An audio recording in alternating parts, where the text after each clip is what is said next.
हाँ जी, सभी बच्चों को नमस्ते। तो अभी स्टार्ट कर लेते हैं हम अगला टॉपिक। टॉपिक का मतलब नेक्स्ट क्वेश्चन जो भी कर रहे थे हम। लास्ट 12th का एक छोटा सा पार्ट रह गया था, वो मैंने वीडियो शुरू में ऐड कर दिया, आप लोगों ने कर लिया होगा। वो पिछली बार का एक वीडियो का पार्ट रह गया था। ठीक है जी, तो अभी हम शुरू कर लेते हैं 13 क्वेश्चन से। चैप्टर यहाँ एंड होने जा रहा है। एनसीईआरटी के आखिरी क्वेश्चन हम लोग कर रहे हैं, ध्यान दीजिएगा। मल्टीपल चॉइस क्वेश्चन है। इस बार आप लोगों को एक और ध्यान देना है भाई, जैसे आप जानते हो कि आपका 20% पेपर तो एमसीक्यू होता था, लेकिन अब जो आपके होम एग्जामिनेशन होने वाले हैं, जो ऑनलाइन क्लासेस सभी टीचर ले रहे हैं, डिस्क्रिप्टिव टेस्ट कम टीचर लेंगे भैया। टेस्ट आपके घरों पे ऑनलाइन ही होने हैं, तो वो एमसीक्यू ज़्यादा पूछे जाएंगे डिफरेंट ऐप के माध्यम से। तो आपको एमसीक्यू क्वेश्चंस पर बहुत ध्यान देना है। ठीक है जी, जो एनसीईआरटी के हैं, जो एक्स्ट्रा हैं, वो सब अच्छे से करने पड़ेंगे। अभी तो मैं आपको एनसीईआरटी ही समझा रहा हूँ। मैट्रिक्स ए मेरे को गिवन है, ये दिया हुआ है ए स्क्वायर इक्वल आइडेंटिटी मैट्रिक्स है। तो नीचे मेरे पास यहाँ पर देखो ये 4 ऑप्शन दी हुई हैं जो आपको ट्रू चेक करनी है। तो ठीक है, हम ये जो गिवन इक्वेशन है इसको सिंप्लीफाई करके देखते हैं इससे क्या निकलेगा। ए स्क्वायर का मतलब है मैट्रिक्स ए की मैट्रिक्स ए से ही मल्टीप्लाई करनी है, इक्वल राइट पर आपके पास आइडेंटिटी मैट्रिक्स है, थोड़ा स्पेस कम है यहाँ पर, चलो नीचे लिखते हैं, इक्वल आइडेंटिटी मैट्रिक्स 1 0 0 1। अब आप देखो यहाँ मल्टीप्लाई करोगे मैट्रिक्स टू मैट्रिक्स, तो आपके पास फर्स्ट रो फर्स्ट कॉलम से मल्टीप्लाई होगा alpha square plus beta gamma. फिर फर्स्ट रो सेकंड कॉलम से मल्टीप्लाई होगा alpha beta minus alpha beta that is 0। फिर सेकंड रो फर्स्ट कॉलम से मल्टीप्लाई होगा, ये आएगा आपका alpha gamma minus alpha gamma, it is also 0। Second row second column से मल्टीप्लाई होगा beta gamma minus minus plus alpha square is equal right hand side आपके पास एक आइडेंटिटी मैट्रिक्स है 1 0 0 1।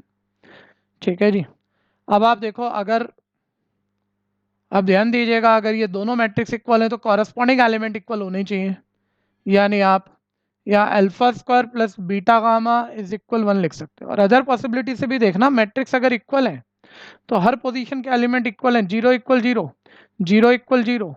ठीक है जी, और beta beta gamma plus alpha square equal 1, ये same condition आ जाती है। यानी इस कंडीशन को रूल आउट करने वाला कोई रिजल्ट नहीं है मेरे पास, ये एक ट्रू रिजल्ट है। अब मैं ऊपर अपनी ऑप्शन में देख लेता हूं कि यहाँ पर कौन सा पार्ट मेरा मैच होगा। तो जब आप चेक कर रहे हो तो ध्यान दीजिएगा, सी पार्ट यहाँ आ जाता है जो कि साइनों पर करेक्ट है। सी पार्ट पर यहाँ ध्यान दो, देखो 1 minus alpha square minus beta gamma equal 0।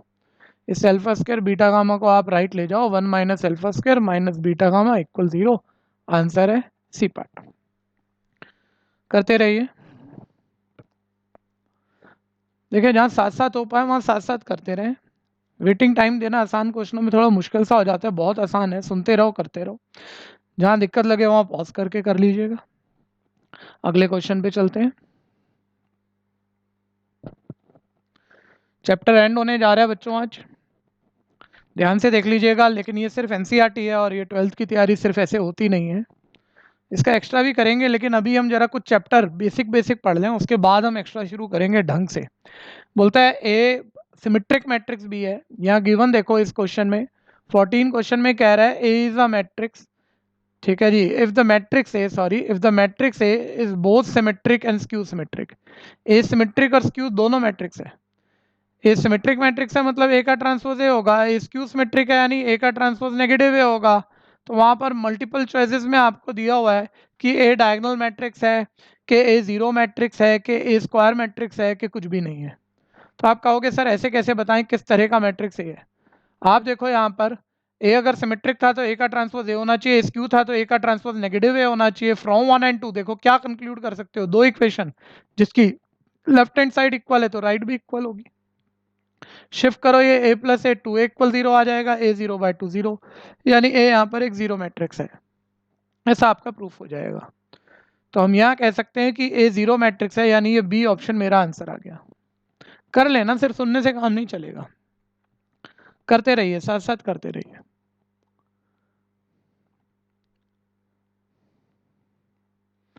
15th question कहता है अगर ए स्क्वायर मैट्रिक्स है और इस तरह का स्क्वायर मैट्रिक्स है कि ए स्क्वायर ए के इक्वल है,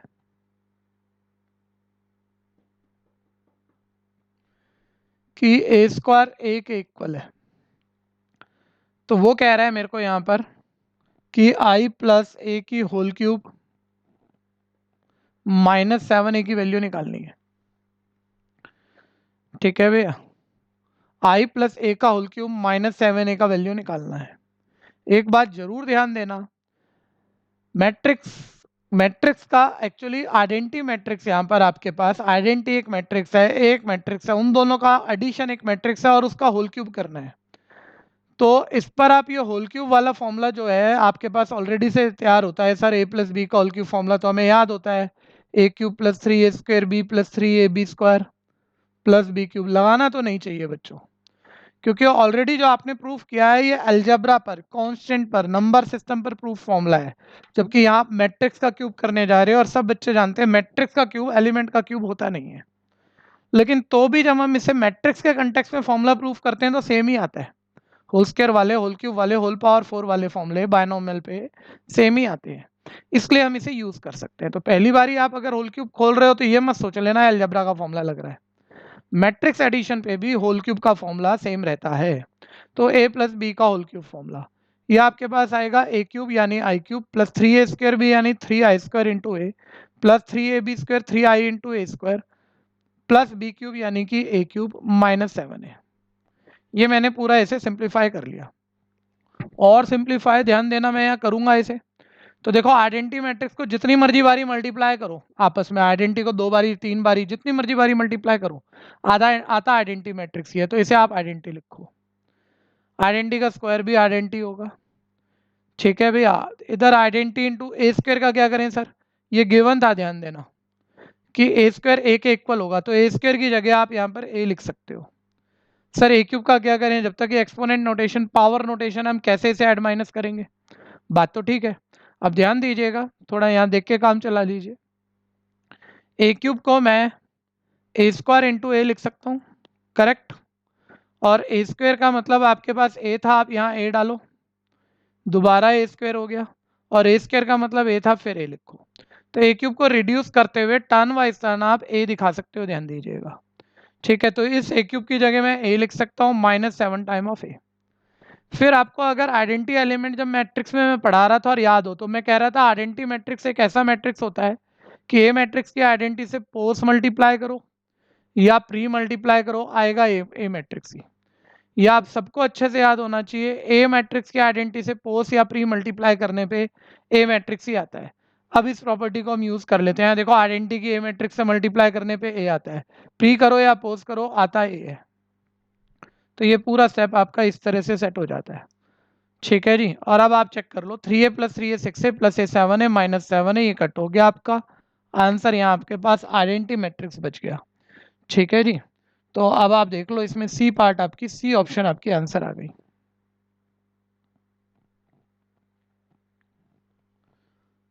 करिए आप लोग।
या ये एनसीईआरटी का एक्सरसाइज तो हो गया, ठीक है। तो भी अभी एनसीईआरटी में कुछ करने लग जैसी बातें हैं। एक तो हर बच्चा अच्छे से ध्यान रखेगा। एनसीईआरटी में अब आपके स्कूल एग्ज़ाम होंगे, यहाँ पर स्कूल एग्ज़ाम होंगे, ऑनलाइन ही होंगे। सभी बच्चे ध्यान दो, ज़्यादा स्कूलों में मैट्रिक्स ही हुआ है। आप लोगों को एनसीईआरटी में जितने ब्लू बॉक्स हैं सब यहाँ कहीं ना कहीं डिस्कस हुए हैं, लेकिन जब टीचर पूछेंगे आप भूले होंगे, तो वो ब्लू बॉक्स सारे रीड करके उनके नोट्स बनाने हैं, और एनसीईआरटी के लास्ट वाला ब्लू बॉक्स अच्छे से पढ़ना, उसमें बहुत सारे और इंपॉर्टेंट पॉइंट लिखे हुए हैं, ठीक है भैया। तो मेरे बोल देने से आपके फाइनल नहीं हो गए हैं, अभी आप उसे दोबारा पढ़ोगे, नोट्स बनाओगे, तब आपको बातें और अच्छी समझ में आएंगी, तब वो आपकी नॉलेज बन जाएगी।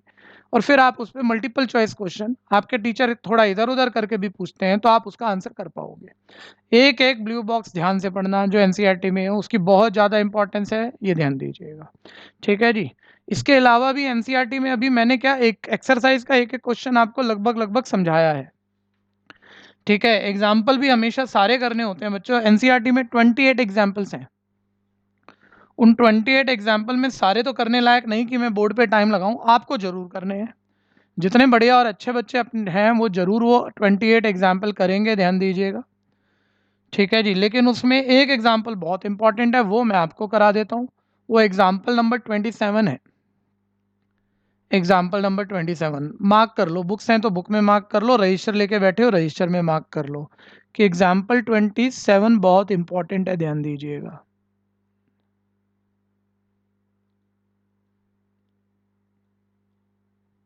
बस आ गए अभी 1 मिनट। हाँ जी,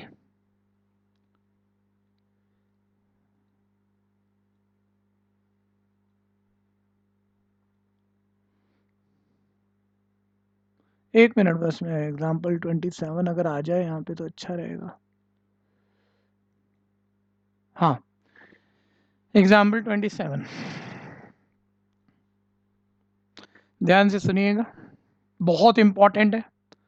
मुश्किल नहीं है, लेकिन बहुत बहुत गलतियां करते हैं, अच्छे अच्छे बच्चे इसमें गलतियां कर देते हैं, क्योंकि इसमें स्टेटमेंट में जो प्रूविंग स्टेटमेंट है उसमें यहाँ ध्यान देना, ये जो वर्ड लिखा है इफ एंड ओनली इफ, ठीक है जी, इसकी बहुत इंपॉर्टेंस है, ठीक है जी। दिख गया होगा आपको ये इफ एंड ओनली इफ जो है, इसकी बहुत इंपॉर्टेंस है। आपको मैं याद दिलाऊं यहाँ पर कि 11th क्लास में रीजनिंग में हम पढ़ते थे, 11th में रीजनिंग में हम पढ़ते थे कि A if and only if B statement को अगर आपको प्रूविंग में कहा जा रहा है, ट्रू दिखाना है, ट्रू दिखाना है, याद करना है इसका क्या मतलब था, ठीक है। ज्यादातर बच्चे इसमें आधा क्वेश्चन करके ही छोड़ते हैं। इफ एंड ओनली इफ का मतलब ये डबल इंप्लाई वाला साइन होता था, ए डबल इंप्लाई बी, मतलब ए ट्रू है तो बी भी ट्रू होगा, और बी ट्रू है तो ए भी ट्रू होगा। तो होता क्या है, एक कोई भी पहला स्टेटमेंट है, फिर इफ एंड ओनली इफ है, फिर दूसरा स्टेटमेंट, और प्रूफ करने के लिए कहा हुआ है। ए और बी कोई भी दो स्टेटमेंट है, बीच में कनेक्ट है इफ एंड ओनली इफ से। तो आप ए को गिवन लेके बी तो रिजल्ट दिखा देते हो, मतलब ये ए गिवन है तो ए इंप्लाई कर रहा है बी को, ये तो प्रूफ कर देते हो। लेकिन आप इसका उल्टा करते ही नहीं, जबकि इफ एंड ओनली इफ का मतलब डबल इंप्लाई है, यानी बी गिवन है तो आपको वहां ए को भी रिजल्ट दिखाना है। दोनों तरीकों से ये क्वेश्चन प्रूफ होगा, क्योंकि यहाँ इफ एंड ओनली इफ का मतलब डबल इंप्लाई है, ये ध्यान देना। और जब दोनों तरीकों से आपकी प्रैक्टिस कम होती है तो आप कई बार लिखने में भी उलझते हो। देखो यहाँ थोड़ा सा आइडिया आएगा, इसे साथ करने की वजह सुन लेना एक बारी, ठीक है भैया। नहीं तो आप बाद में एक वन वे प्रूविंग तो कर दोगे, उल्टी प्रूविंग करने में आपको दिक्कत लगेगी, इसलिए कह रहा हूं अभी ध्यान देना, ठीक है भैया। तो एग्जाम्पल 27 स्टार्ट कर रहा हूँ। गिवन देखो मेरे पास क्या लिखा हुआ है यहाँ पर, तो उसने मुझे यहाँ कहा है ए और बी सिमेट्रिक मैट्रिक्स हैं, सेम ऑर्डर के। पहली बात, ए सिमेट्रिक मैट्रिक्स है यानी ए का ट्रांसपोज ए होना चाहिए, और बी सिमेट्रिक मैट्रिक्स है तो बी का ट्रांसपोज भी बी होना चाहिए, ये तो डेफिनेशन आ गई, ठीक। अब वो कह रहा है भैया तो शो करना है if and only if A B commute, ठीक है। तो कह रहा है प्रूफ करो, प्रूफ करना है अगर ये सिमेट्रिक मैट्रिक्स हैं, ए और बी सिमेट्रिक मैट्रिक्स हैं, ठीक है जी, तब आपको वहां दिखाना है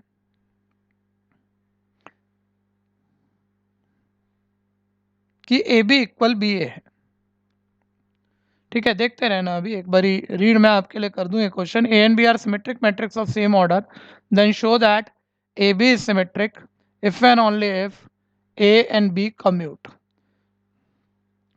ए सिमेट्रिक है, बी सिमेट्रिक है, वो आपको दिया हुआ है। फिर वो कह रहा है अगर ए बी कम्यूट करती है, अगर ए बी कम्यूट करती है। सर ये कम्यूट का क्या मतलब है? कम्यूटेटिव मतलब पहले अलग से समझ लीजिए। मान लो कहता हूँ मैं 3 मल्टीप्लाई टू 6 है, तो 2 मल्टीप्लाई 3 नंबर सिस्टम की मल्टीप्लाई हो रही है, मैट्रिक्स की नहीं हो रही, ध्यान देना।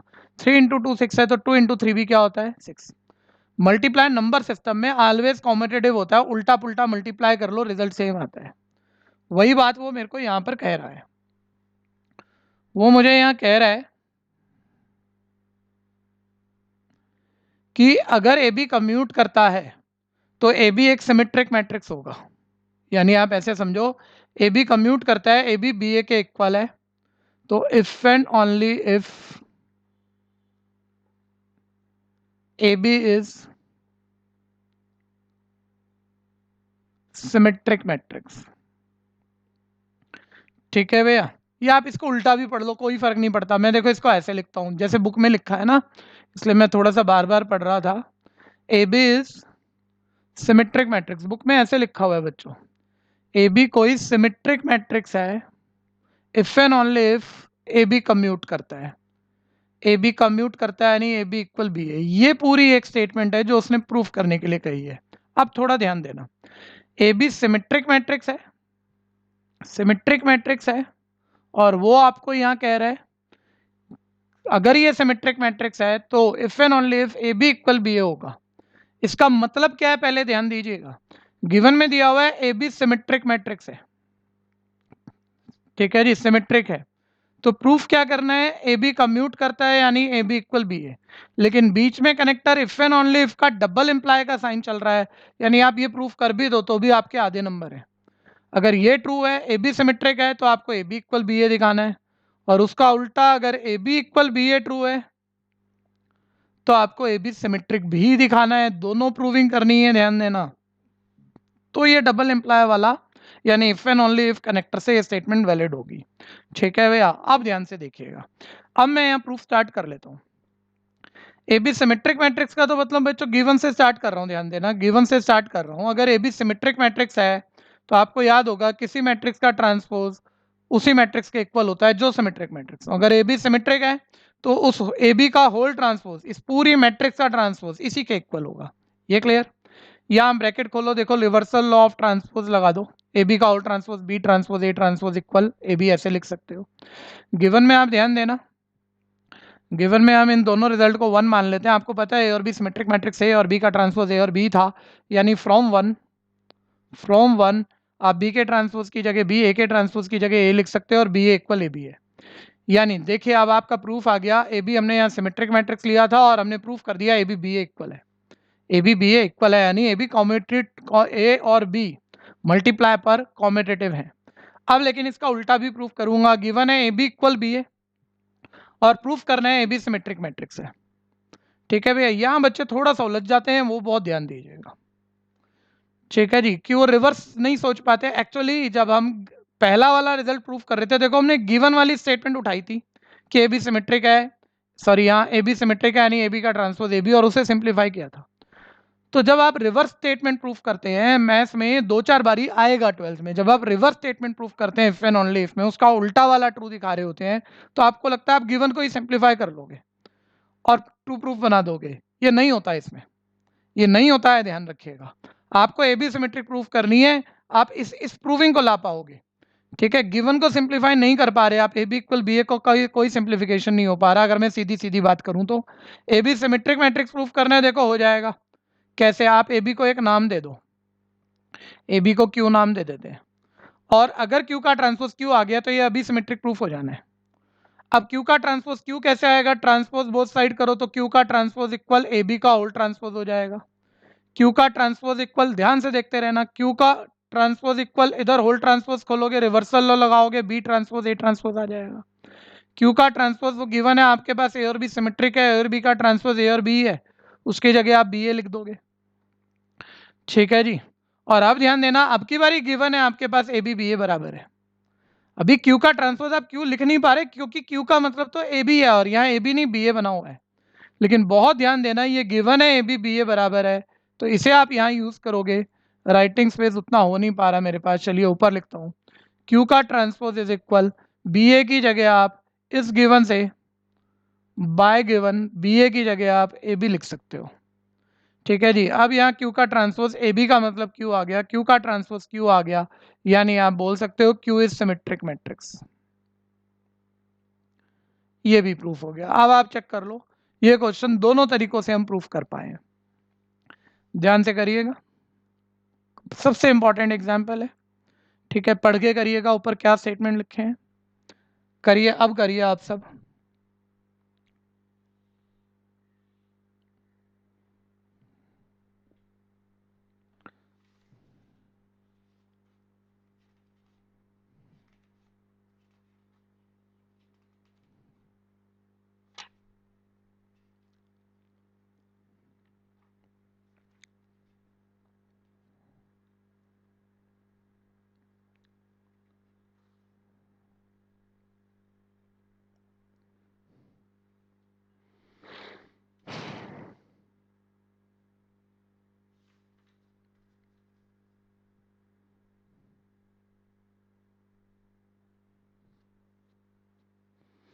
जल्दी से कर लेंगे सभी। ठीक है, पॉज कर लेना चाहिए वैसे आपको जहाँ दिक्कत हो, हमें आगे बढ़ना चाहिए यहाँ पर।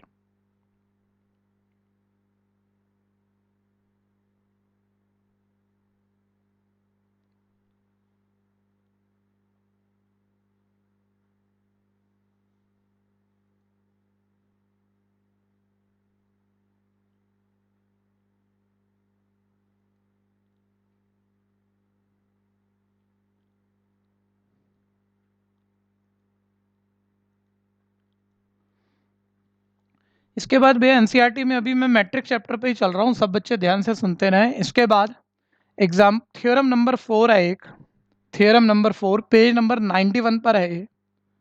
एनसीईआरटी में पेज नंबर 91 पर है। ठीक है, ये रिजल्ट आपने कहीं भी फिलहाल तक यूज नहीं किया है, तो 1 मार्कर वैसे ट्रू फॉल्स में फिल इन द ब्लैंक्स में ये क्वेश्चन पूछा जा सकता है, इसके छोटे न्यूमेरिकल क्वेश्चन बनाए जा सकते हैं इस प्रॉपर्टी से। तो इस प्रॉपर्टी पर आप थोड़ा और ध्यान दे लीजिए एक बारी। इवन मैं इस थ्योरम 4 का प्रूफ भी कर देता हूँ, बड़ी मार्किंग में इसका प्रूफ भी पूछा जाता है नॉर्मली।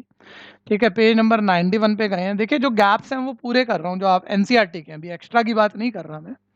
ठीक है, थ्योरम 4 देखो आपको क्या कह रही है, ए और बी इन्वर्टेबल मैट्रिक्स है, मतलब इन्वर्टेबल मतलब उनका इनवर्स पॉसिबल है, ध्यान देना। ठीक है, तो वो बोल रहा है ए बी का whole inverse B inverse equal A inverse proof करना है। कंफ्यूज मत होना, ए बी का होल ट्रांसपोज वो अलग प्रॉपर्टी थी, इक्वल है बी ट्रांसपोज ए ट्रांसपोज, ये सिंबल आपका ट्रांसपोज का है। ठीक है, अब हम ट्रांसपोज की नहीं इनवर्स की बात कर रहे हैं, तो दोनों में डिफरेंस है, ध्यान देना।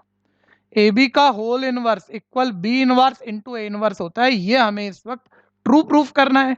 ये रिजल्ट हमें याद रखना है, रिजल्ट याद रखना है। ट्रांसपोज पे और इनवर्स पे दोनों अलग रिजल्ट हैं, लेकिन टाइप एक जैसा है। ए इंटू बी का भी इनवर्स की बात कर रहा हूं, का whole inverse B inverse into A inverse के इक्वल होता है।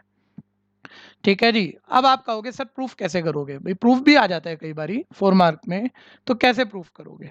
प्रूफ मैं करूं उससे पहले मैं आपको कुछ प्रॉपर्टी याद दिला दूं। जब मैं आइडेंटिटी एलिमेंट और इन्वर्टेबल एलिमेंट आपको सिखा रहा था, मैं कह रहा था एक गिवन मैट्रिक्स में आइडेंटिटी मैट्रिक्स एक ऐसा ऑर्डर होता है, ऐसा मैट्रिक्स होता है जिसे आप पोस्ट मल्टीप्लाई करो कि प्री मल्टीप्लाई करो ए मैट्रिक्स वापस आएगा। ये आइडेंटिटी का डेफिनेशन था। फिर इनवर्स का डेफिनेशन हमने पढ़ा था कि किसी मैट्रिक्स का इनवर्स कौन सा मैट्रिक्स होता है, उसे ए मैट्रिक्स का इनवर्स, ए इनवर्स ए की पावर -1 नहीं बोलते, इसे ए इनवर्स बोलते हैं। ठीक है भैया, ए मैट्रिक्स को उसके इनवर्स से पोस्ट मल्टीप्लाई करो या प्री मल्टीप्लाई करो, वापस आइडेंटिटी मैट्रिक्स आ जाए, तो ऐसे मैट्रिक्स को हम ए मैट्रिक्स का इनवर्स कहते हैं, जैसे ए से प्री या मल्टीप्लाई करने पे आइडेंटिटी आ जाए। ये प्रॉपर्टीज आप ध्यान रखना। ठीक है, इस प्रूविंग में मैं ये वाली प्रॉपर्टी यूज करूंगा। अब वो मुझे कह रहा है ए बी का whole inverse B inverse A inverse proof करना है। अब देखो ये कैसे करेंगे हम। ठीक है भाई, आप ध्यान से देखते रहना। देखिए एक ट्रू रिजल्ट लिख रहा हूं, आप इसे चेक करो पहले ये ट्रू है या नहीं है। यहां ए इंटू बी को आप एक सिंगल मैट्रिक्स मान लो। ए इंटू बी एक, भाई अगर ए मैट्रिक्स है बी मैट्रिक्स है तो उनकी मल्टीप्लाई करके भी तो एक मैट्रिक्स ही आएगा ना। तो हम क्या कह रहे हैं, ए बी एक सिंगल मैट्रिक्स की उसी मैट्रिक्स के इनवर्स से मल्टीप्लाई की, मैट्रिक्स की उसी के इनवर्स से मल्टीप्लाई की, प्री पोस्ट कैसे भी कर लेते, मैंने प्री वाला ये वाला रिजल्ट लिख दिया, तो आरएनटी मैट्रिक्स आएगा। ये प्रॉपर्टी मैंने यहाँ लिख दी, ध्यान दो। ये वाली लिख दी, चेक कर लो, क्लियर है। ए इंटू बी कोई मैट्रिक्स ही होगा, ठीक है, मैट्रिक्स की इनवर्स से मल्टीप्लाई की तो आइडेंटिटी मैट्रिक्स आ गया। ठीक, अब ध्यान से देखते रहना जरा, इसे करना मत, अच्छा थोड़ा सा अच्छा क्वेश्चन है, ठीक है। अब आप एक जगह वो टू प्रूफ भी लिख के रख लो कि ए बी का whole inverse equal B inverse A inverse proof करना है। तो एक्चुअली जो प्रूविंग होती है ना, हम एक ट्रू रिजल्ट लिख लिए, अब हमें प्रूविंग ये चाहिए, तो ये वाली स्टेटमेंट बनाने के लिए हम देखते रहते हैं हमें यहाँ क्या क्या करना चाहिए जिससे ये स्टेटमेंट आ जाए। तो आप बोलोगे सर लेफ्ट हैंड साइड पे तो सिर्फ ए बी का होल इनवर्स चाहिए, ये ए इंटू बी तो यहाँ से हटना चाहिए ना सर, ठीक है भैया, तो बिल्कुल हटना चाहिए। ये इक्वेशन जो कि मेरे पास पूरी ट्रू है, मैं इसे प्री मल्टीप्लाई कर देता हूं, pre multiply bye A inverse. यहाँ प्री और पोस्ट पे बहुत ध्यान देना, आपको जरूरत से ज्यादा आसान लग जाएगी ये प्रॉपर्टी, और बाद में आप पूरी की पूरी गलत कर दोगे, ठीक है। मैट्रिक्स में आगे पीछे मल्टीप्लाई का फर्क होता है। आप एक बात ध्यान दो, अगर इस इक्वेशन को मैं ए इनवर्स से प्री मल्टीप्लाई कर रहा हूं, यहां पहले लिख रहा हूं ए इनवर्स, इस इक्वेशन की लेफ्ट हैंड साइड को ए इनवर्स से प्री मल्टीप्लाई कर रहा हूं, पहले लिख के मल्टीप्लाई कर रहा हूं, तो राइट हैंड साइड में भी ए इनवर्स पहले आएगा, ये ध्यान देना, बाद में नहीं कर देना। इन चीजों का उल्टे पुल्टे का ध्यान देना, क्योंकि मैट्रिक्स मल्टीप्लाई कॉम्यूटेटिव जब तक कहा नहीं जाए होती नहीं है, ठीक है भैया। तो हम क्या कह रहे हैं कि भाई ए बी का होल इनवर्स चाहिए हमें प्रूविंग में, तो ये हमें हटाना पड़ेगा। अब आप कहोगे ये कहां से हटेगा, आप चेक करो, अगर मैं यहाँ ए इनवर्स ले आऊं तो A inverse into A inverse into A, ये आपका आइडेंटिटी मैट्रिक्स हो जाएगा। यहाँ ध्यान दो, आइडेंटिटी, और आइडेंटिटी की किसी भी मैट्रिक्स से मल्टीप्लाई करके सिर्फ वही मैट्रिक्स बचती, यानी सिर्फ यहाँ बी बच जाएगा, मतलब कुछ काम मैं कम कर लूंगा यहाँ पे। ये सोचते हुए मैंने पूरी इक्वेशन को मल्टीप्लाई कर दिया, प्री मल्टीप्लाई कर दिया ए इनवर्स से। प्री मल्टीप्लाई की इंपॉर्टेंस है, ध्यान देना, ये सारे सिंबल मल्टीप्लाई के हैं, ध्यान दीजिएगा। इंटू ए बी का होल इनवर्स इक्वल है ए इनवर्स से प्री मल्टीप्लाई, प्री का बहुत ध्यान देना जरा। अब देखो यहाँ हमने ये वाली प्रॉपर्टी लगा दी, मैट्रिक्स को मैट्रिक्स के इनवर्स से मल्टीप्लाई करें तो आइडेंटिटी मैट्रिक्स आ जाता है, ए इनवर्स इंटू ए आइडेंटिटी मैट्रिक्स होता है। तो यहाँ मैं आइडेंटिटी मैट्रिक्स लिख देता हूँ, आइडेंटिटी इंटू बी, ठीक है, इंटू ए बी का होल इनवर्स इक्वल है ए इनवर्स इंटू आइडेंटिटी। अब आप यहाँ भी थोड़ा ध्यान देना, अगर ए मैट्रिक्स है, आप ऐसे समझो, अगर ए मैट्रिक्स है तो उसका इनवर्स भी तो एक मैट्रिक्स ही होता है, तो आप इसे ए इनवर्स एक मैट्रिक्स ही ऐसे सोचो, और मैट्रिक्स की आइडेंटिटी से मल्टीप्लाई करने पे, मैट्रिक्स की आइडेंटिटी से मल्टीप्लाई करने पे वापस मैट्रिक्स आता है, तो ए इनवर्स इंटू आई को आप ए इनवर्स लिख सकते हो, आइडेंटिटी को हटाओ वहां से, प्रॉपर्टी यहाँ यूज कर दी हमने। ऐसे ही आ जाओ, आइडेंटिटी की किसी भी मैट्रिक्स, यहाँ भी ध्यान देना, आइडेंटिटी की किसी भी मैट्रिक्स से मल्टीप्लाई करने पे वापस वही मैट्रिक्स आता है, यानी आइडेंटिटी इंटू बी बी हो जाएगा, इंटू ये ए बी का whole transpose is equal A transpose आ जाएगा, ठीक है। अब फिर ध्यान देना, और अब मैं यहाँ पर फिर एक गलती करता हूँ, गलती करने का कोशिश करता हूँ, पकड़ देना। मैं कह रहा हूँ मेरे को ए बी का होल इनवर्स चाहिए, बस ये बी और हटाना है। बी हटाने के लिए मैं इसे बी इनवर्स से मल्टीप्लाई कर दूं, हर बच्चा जानता है मैट्रिक्स की उसी के इनवर्स से मल्टीप्लाई करने पे वो आइडेंटिटी हो जाएगा, वो ऑब्सोल्यूट हो जाएगा वहां से, ठीक है भैया। बी इनवर्स से मल्टीप्लाई करना है, क्या मैं पोस्ट मल्टीप्लाई कर दूं बी इनवर्स से, यहाँ बी इनवर्स से मल्टीप्लाई कर दूं, यहाँ वाला बाद वाला मल्टीप्लाई वाला बी इनवर्स भैया इसके साथ मल्टीप्लाई नहीं हो सकता, ये आगे पीछे अपनी मर्जी से नहीं जा सकते, ये आपको मालूम है, ठीक है भैया। तो इसलिए मेरे को यहाँ बी के साथ ही बी इनवर्स चाहिए, तो मैं प्री मल्टीप्लाई कर रहा हूं, फिर ध्यान देना, pre multiply by B inverse, ठीक। और अगर मैं इस इक्वेशन को बी इनवर्स से प्री मल्टीप्लाई करूं तो देखो अब ये इक्वेशन क्या बन जाता है, B inverse into B into A B का whole inverse equal, right side भी प्री मल्टीप्लाई पे ध्यान देना, बाद में नहीं लिख देना, पूरी प्रूविंग आपकी गलत हो जाएगी। और अब आप चेक कर लो, मैट्रिक्स के इनवर्स को मैट्रिक्स से मल्टीप्लाई करो, आइडेंटिटी मैट्रिक्स आता है, आइडेंटिटी को किसी भी मैट्रिक्स लिख दूं मैं यहाँ, चलिए लिख देता हूं इसके बाद, हाँ जी, B inverse into B, matrix के इनवर्स को मैट्रिक्स से मल्टीप्लाई करो, आइडेंटिटी मैट्रिक्स आता है, तो ये आ जाएगा आइडेंटिटी इंटू ए बी का whole inverse equal B inverse into A inverse. और फिर आप आइडेंटिटी मैट्रिक्स की जिस मर्जी मैट्रिक्स से मल्टीप्लाई कर दो वही मैट्रिक्स आता है, आइडेंटिटी की ए बी का इनवर्स एक मैट्रिक्स ही होगा, ए बी के होल इनवर्स से मल्टीप्लाई करोगे ए बी का होल इनवर्स ही बचेगा, इक्वल आ गया बी इनवर्स ए इनवर्स। ये आपका reversal law for inverse proof हो गया। याद रखना, ए बी का whole inverse B inverse into A inverse है। अगले चैप्टर डिटर्मिनेंट में भी ये प्रॉपर्टी यूज होगी, एनसीईआरटी के क्वेश्चन में ही होगी, इससे कई सारे एक्स्ट्रा क्वेश्चन बन सकते हैं, इसका प्रूविंग आ सकता है, ये एक इंपॉर्टेंट पॉइंट है। तो मेरे को लगता था एक्सरसाइज करने के बाद बस वो मिसलेनियस का एक एग्जाम्पल जो मैंने अभी समझाया इफ एंड ओनली इफ वाला और ये थ्योरम 4, ये बहुत इंपॉर्टेंट थी एनसीईआरटी लेवल की अगर हम बात कर रहे हैं तो। इन दोनों पर ध्यान दीजिएगा आप। इसे कर लो, अब आप सभी कर लो फटाफट से।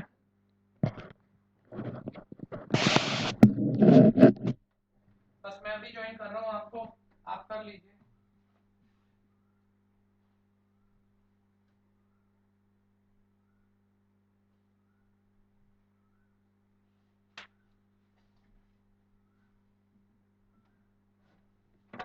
बस इसके बाद हम डिटरमिनेंट शुरू करेंगे। होमवर्क में देखिए कोई डांट वगैरह तो नहीं है आप लोगों के लिए, आप खुद ही कोई डांट लेते हो, इतने अच्छे बच्चे हो आप। होमवर्क नहीं होता ना, आपका सारा दिन अच्छा से नहीं जाता जिस दिन आप काम नहीं करते। चेक कर लो, मेरे को बताने की जरूरत नहीं है। जिस दिन आपने दोबारा प्रैक्टिस नहीं की, आपको अंदर से लगता है यार कुछ कुछ रह गया, यही पनिशमेंट है। ठीक है भैया, यही आप अपने आप को पनिशमेंट देते हो, क्यों रह गया भाई मेरा काम। ठीक है, तो जो काम हुआ है 3 4 5 क्वेश्चन, 12th का बच्चा सिर्फ इतना नहीं करेगा भैया। एग्जाम्पल है मैट्रिक्स के 27 28, जो भी एग्जाम्पल है एक एक क्वेश्चन कर डालना, जो प्रॉब्लम हो वो सब मार्क कर लेना। ठीक है भैया, और जब मैं प्रॉब्लम आपसे मांगू तो मेरे से पूछ लेना। वैसे यहाँ पर जो अच्छी बातें थी वो करा दी, लेकिन वो मेरे लिए है कि मैं कह रहा हूँ इन सबको जब मैंने करा तो ये 2 बातें मेरे को बढ़िया लगी तो मैं आपको करा रहा हूँ, लेकिन मैंने तो सारे करे उसके बाद बता रहा हूँ ना। ठीक है जी, आपने तो अभी करे ही नहीं, तो आप करके चेक करो, आपको और क्या बढ़िया मिल जाएगा। और जो आसान है वो आपके लिए आसान तो तब होगा ना जब आप करोगे। तो सारे एग्जाम्पल करिए, ब्लू बॉक्स जरूर पढ़ना, एमसीक्यू की बहुत इंपॉर्टेंस है। एक एक ब्लू बॉक्स पढ़ के उसके सारे नोट्स बनाइए, ठीक अच्छे से करना इस चैप्टर को। ठीक है जी, फिर बीच में जहाँ टाइम मिलेगा हम इसका थोड़ा एक्स्ट्रा भी लेंगे। ठीक है, अभी लेकिन मैं नेक्स्ट ठीक अभी की अभी डिटरमिनेंट शुरू करने जा रहा हूँ।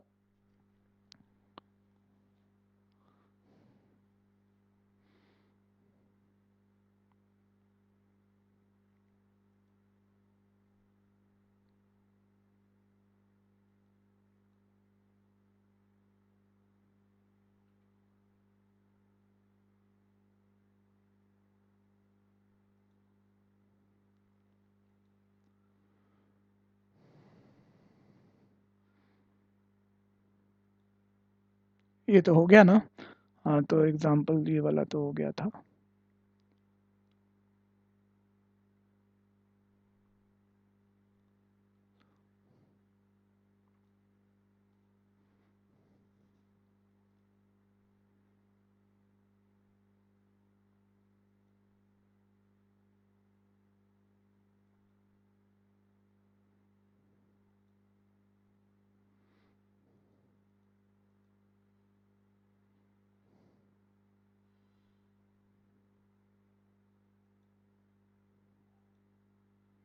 एक सेकंड बस।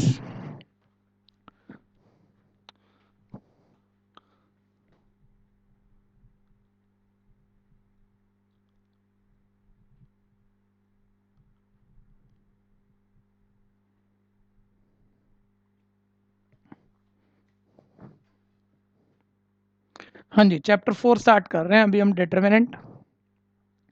अब आप ध्यान से देखते रहिए, मीनिंगफुल समझिएगा इसे ना, और मज़ा आएगा आपको मैथ्स में। यहाँ पर बहुत इंटरेस्टिंग हो जाएगा, ध्यान से देखते रहिएगा। हाँ जी, तो सबसे पहले बात आ जाती है जब हम डिटरमिनेंट यानी 4th चैप्टर स्टार्ट कर रहे हैं। ठीक है सर, डिटरमिनेंट होता क्या है। ठीक है जी, मैं डिटरमिनेंट आपको बताऊंगा, लेकिन मैं पहले 10th क्लास की कुछ पुरानी बातें करूं, क्योंकि उसी को हम थोड़ा सा बेटर करके देख लें उन्हीं पुरानी बातों को, तो हमें ढंग से क्लियर हो जाता है डिटरमिनेंट क्या है, और हमें लर्न नहीं करना पड़ता, ऐसे रटना नहीं पड़ता बातों को। ठीक है, आप 10th क्लास में ध्यान देना, 2 variable, 3rd chapter linear equation होता था। 2 वेरिएबल लीनियर इक्वेशन आपके पास दो होती थी। स्टैंडर्ड फॉर्म लिख रहा हूँ, जैसे पहली इक्वेशन 3x + 2y = 5, उसे ऐसे लिख रहा हूँ a1x + b1y = c1, सबको ध्यान होगा। दूसरा इक्वेशन a2y + b2y = c2 है। ये दो इक्वेशन मेरे पास हैं, ध्यान देना, 2 वेरिएबल 2 लीनियर इक्वेशन है। अब आप याद करो, जब आप इन्हें आपस में सॉल्व करके एक्स वाई निकालते थे, क्या हमेशा आंसर आते थे। नहीं सर, हमेशा तो आंसर नहीं आते थे। इनको सॉल्व करके एक्स वाई निकालना हो, यानी यूनिक सोल्यूशन आना हो, आंसर आने हो एक्स वाई के सिंगल सिंगल, तो एक कंडीशन होती थी कि a1/a2 नॉट इक्वल होगा b1/b2 के। ये याद है आपको। ठीक है, कुछ अलग अलग बातें कर लेते हैं कि तुम्हें पता है टू वेरिएबल लीनियर इक्वेशन ये स्टैंडर्ड फॉर्म होती है। तुम्हें पता है इनका आंसर तब आता है जब a1/a2 नॉट इक्वल हो b1/b2 के। यानी मैं इसे ऐसे भी कह सकता हूँ a1 into b2 not equal हो जब a2 b1 के। और इसे मैं ऐसे भी कह सकता हूँ जब a1 into b2 minus a2 b1 not equal हो 0 के। ये सब मैं कह सकता हूँ, ध्यान दीजिएगा। ठीक है जी, ये मैंने ऐसे ही पुराना 10th का रिजल्ट याद दिला दिया। भाई इन इक्वेशन का यूनिक सॉल्यूशन तब होता था जब ये first two ratio not equal हो। ठीक है भैया, इनमें क्रॉस मल्टीप्लाई जैसा होता नहीं है। जब a1 into b2 not equal हो b1 इंटू a2 के, या जब a1 b2 minus a2 b1 not equal हो 0 के। वो एक ही बात है, इन्हीं से बना हुआ है। वो सब आप देख पा रहे होंगे, समझ पा रहे होंगे। ठीक है जी, अब मैं कह रहा हूँ, बच्चा कहेगा सर कहाँ 10th का मैथ्स लेके बैठ गए आप लोग। ठीक है, अभी तो हमें डिटर्मिनेंट समझना था, तो डिटर्मिनेंट का क्या मतलब है वो बात करें ना आप। वो बात करते हैं, देखो कोशिश करते हैं इस बात को समझने की। अब मैं कह रहा हूं इस इक्वेशन को अगर आप मैट्रिक्स मेथड से लिखें, डिटर्मिनेंट की बात नहीं हो रही, यही इक्वेशन है मैट्रिक्स फॉर्म से लिखनी है। कैसे लिखोगे? जो एक्स और वाई के कोफिशिएंट हैं a1 b1 a2 b2, ठीक है भैया, उससे आप सेम पैटर्न पर ये कोफिशिएंट लिखते हुए एक मैट्रिक्स बना दो। a1 b1 a2 b2 से आप एक मैट्रिक्स बना दो, कोफिशिएंट से बना मैट्रिक्स। इसे नॉर्मली हम कोफिशिएंट मैट्रिक्स भी बोल देते हैं। जो ये वेरिएबल है एक्स और वाई, वो आप कॉलम पे लिख दो। एक बारी मेरे कहने से लिख दो, फिर कुछ चेक करना, फिर समझ में आएगा। पहले कोफिशिएंट लिख दिए भाई। इक्वेशन अगर हमारी स्टैंडर्ड फॉर्म में है तो वेरिएबल एक तरफ, कांस्टेंट दूसरी तरफ है। तो पहले मैंने कोफिशिएंट मैट्रिक्स बना दिया, फिर वेरिएबल मैट्रिक्स, जो वेरिएबल थे वो कॉलम पे लिख दिए, और राइट पे जो कांस्टेंट थे वो राइट साइड एक मैट्रिक्स में लिख दिए।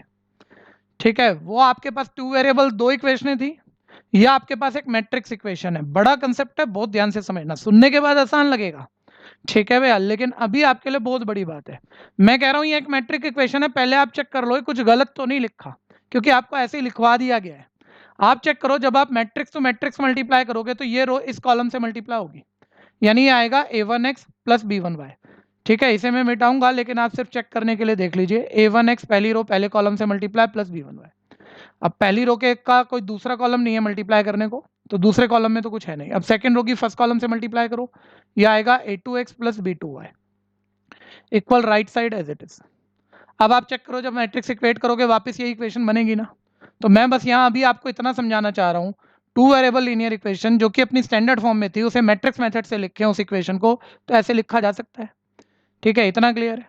इसे हम ए मैट्रिक्स बोल देते हैं, इस वाले मैट्रिक्स को ऐसे मैं ए नाम रख देता हूँ, इस मैट्रिक्स को मैं एक्स मैट्रिक्स बोल देता हूँ, इस मैट्रिक्स को मैं यहाँ बी मैट्रिक्स बोल देता हूँ। ठीक है जी, ऐसे ध्यान दीजिएगा। और अब ध्यान देना जरा, ये जो ए मैट्रिक्स है भाई, इक्वेशन सॉल्व करनी थी। अगर अब 10th पर जाओ, अगर इक्वेशन सॉल्व करनी थी तो आपको एक्स वाई निकालना था। एक्स वाई के सिंगल सिंगल आंसर कब आते, यूनिक सॉल्यूशन कब होते? जब a1 b2 minus a2 b1 zero होता। ठीक है, अब ध्यान देना, ये जो ए मैट्रिक्स आपका बना हुआ है, ए मैट्रिक्स यही है ना आपका ए मैट्रिक्स।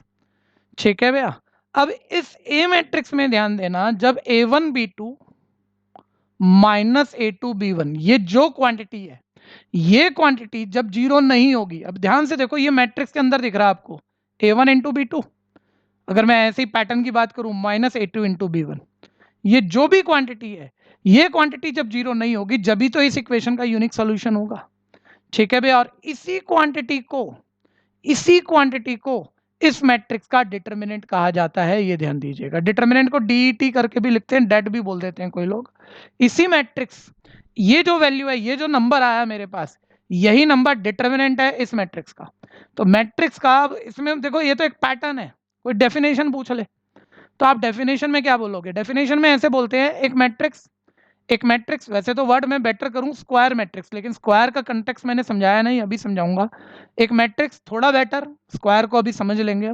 एक स्क्वायर मैट्रिक्स की एसोसिएटेड वैल्यू, ये उसकी एक एसोसिएटेड वैल्यू है, कि एसोसिएटेड वैल्यू को डिटर्मिनेंट कहते हैं। एसोसिएटेड वैल्यू निकालने का एक रूल है, वो रूल आपको 1/1 ऑर्डर, 2/2 ऑर्डर, 3/3 ऑर्डर मैट्रिक्स के डिटर्मिनेंट कैसे निकलेंगे, उनकी एसोसिएटेड वैल्यू कैसे निकलेगी, वो आपको भी सिखाया जाएगा। अभी एक मोटा, अभी बात फाइनल नहीं हुई, सुनते रहना।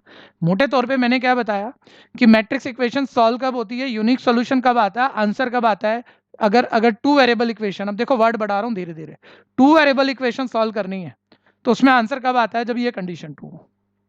मैंने उन्हीं टू वेरिएबल इक्वेशन को मैट्रिक्स मेथड से लिखा, उसी में एक ए मैट्रिक्स है मेरे पास, उसी ए मैट्रिक्स से एक मेरे पास एक कंडीशन, एक पैटर्न पर कुछ नंबर निकल कर आ रहा है, मैं कह रहा हूँ वही नंबर इस ए मैट्रिक्स का डिटर्मिनेंट है, और वही नंबर जब नॉट इक्वल टू 0 होगा तो ये इक्वेशन सॉल्व हो जाएंगी। ठीक है, इक्वेशन सॉल्यूशन से रिलेटेड डिटर्मिनेंट अभी आप समझो मोटे तौर पर यूज होने जा रहा है। तो डिटर्मिनेंट क्या है? एक मैट्रिक्स की एसोसिएटेड वैल्यू को उसका डिटर्मिनेंट कहा जाता है।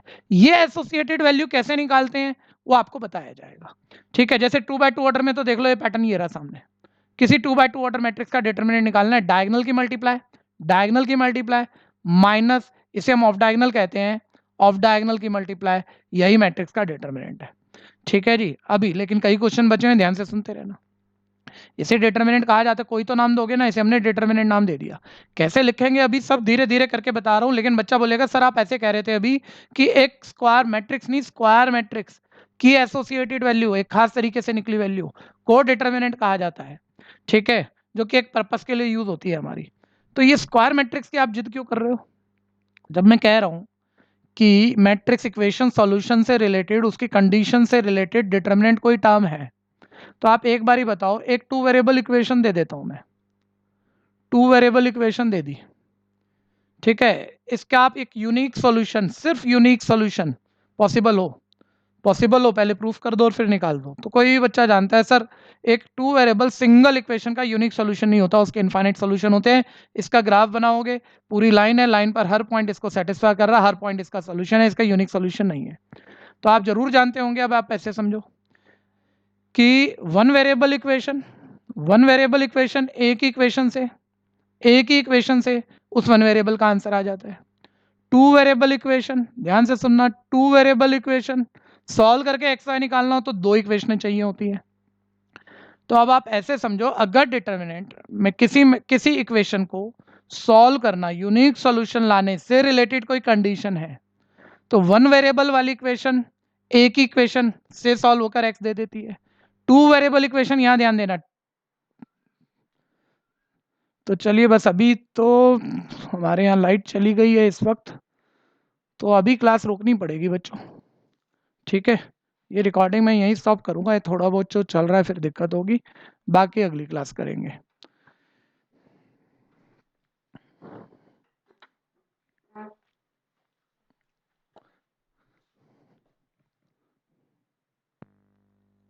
चलिए, नहीं हो गया, ठीक हो गया,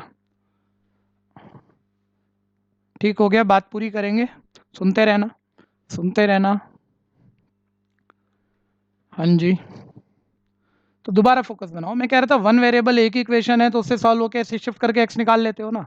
to variable equation X Y निकालने के लिए दो इक्वेशन चाहिए होती है ना यूनिक सोल्यूशन के लिए।